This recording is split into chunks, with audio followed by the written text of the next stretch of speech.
goal in this video is to introduce you to the Mechano23 and to get it so if you've ever said to yourself, it might be kind of fun to build a speaker, to try to build this one. In fact, even if you've built a bunch of speakers before, build this guy. I've done, 12, 15 speakers or whatever in my day, everything from the pair of powered desk speakers I have in my computer right now to some pretty monster-sized towers, built a lot like the NHT, some old NHT speakers, big side fire, in any case. Goal of all this is to try to convince you you can do it, and this is the one to try. So, why am I touting this speaker so much? Well, a couple of reasons. One, I was thinking about actually building a pair to replace my current speakers in my living room. Was also thinking about a project of something I could build with my son, and started to actually take a look at these speakers. Now for myself, I was wondering, am I going to build? Am I going to buy? And I was looking at things like, auditioning the KEF Q concertos. And I also did the LS50s, and I did the R3 Metas, and I did the Wharfdale Lintons. And these, as you can see, these are all, not inexpensive kinds of speakers and everything. And yet this here, just as kind of jump to the punchline, build cost on this when ASR reviewed it was $144 per speaker. Mine ended up being about $300. I increased the quality on a couple of the components or anything here. It's not expensive. All right, but you may be saying to yourself, oh, I don't know, maybe I could build this kind of thing out of some, go to Lowe's or Home Depot or whatever kind of a place you have and get some Baltic birch. That's what it was designed to be. Straight, easy cuts on Baltic birch. And I've done that. I've done that on a bunch of speakers. In fact, again, these little studio monitors I got set out here, that's exactly what I did. But I'm actually even going to suggest you can 3D print these. If you've got a 3D printer that can do PETG, you can 3D print them, and they're going to turn out really pretty darn well. Okay, but again, it's look, how good can a $300 pair of speakers, actually maybe it was $340 by the time I factored in all the PETG I used up, how good can a speaker like this actually be? Well, we could let the audience decide here and view the results. That's pretty darn good. Or we can also, though, start to say, all right, well, let's take a look at Spinorama. Now, Spinorama is this great site. If you're a headphone nerd, like Squiglink.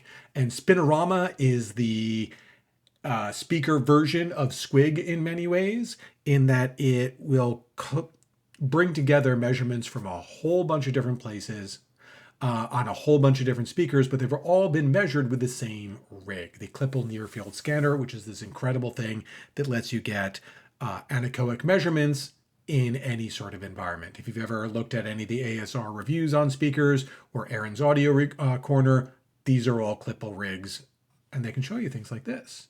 So this is the frequency response. Okay, they don't go super deep into the bass and that kind of thing. They're little bookshelf speakers, but that's mighty darn flat.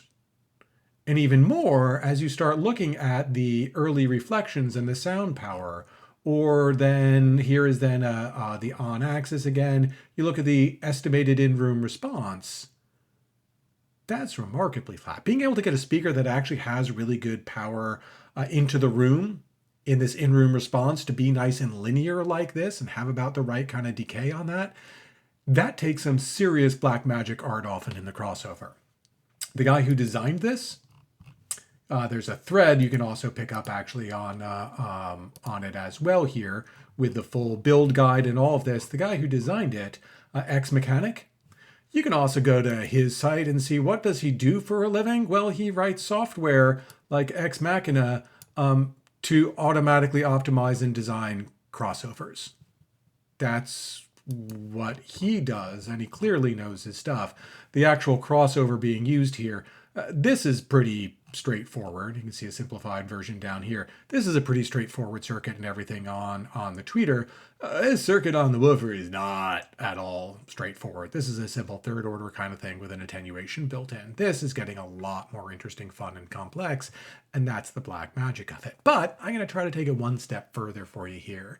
let's not just take these measurements. Let's take these measurements and look at something like, hey, I told you before I was listening to the Wharfdale Linton, and I really like the speakers. A lot of people really, really like these speakers, kind of the darling of a lot of the reviewers here. And what we then have is this is then the on-axis response of the XMechanik Mechano23 here to the Wharfdale Lintons, which again, I'm going to remind you are $1,800 a pair with their stands, but with the $300, they're not cheap. That's pretty good. Okay, the Lintons are getting a little bit deeper into the bass. Obviously, they have 8-inch woofers versus, the far smaller driver and everything here. Let's look at the estimated in-room response. These are supposed to tilt down at this point. And again, it's just a little dip here. That's actually on the Wharfdales. That's not on the Mechanics. That's on the Wharfdales. All right, well, okay, that's just one speaker you're just sort of picking out here. Another one that I listened to a good amount and evaluated a whole bunch, and I really, really liked were the KEF Concerto Q Metas. Yeah, there we go. Now again, the Q Metas, they have a little bit bigger driver, 6.5-inch driver. They get a little bit deeper in the bass and all that kind of thing, and that's fine. That's the in-room response. Let's go to the on-axis. Again, linearity-wise, that's really pretty impressive. And those are the KEF Concerto Q Metas here. All right, well, we can also get into things like the R3 Metas. Not exactly an inexpensive pair of speakers. Phenomenal sounding speakers. Absolutely very, very difficult to fault them, except maybe that they're a little bit too crisp and clean and good sometimes on things. And, well, here we are compared to the R3 Metas. If you told me that was unit-to-unit variance in terms of the frequency response on-axis, but again, on-axis isn't really, I mean, it's not easy to do and get that perfect, but it's not like impossible to do or something like that. Let's look instead at then the, estimated in-room response. $300.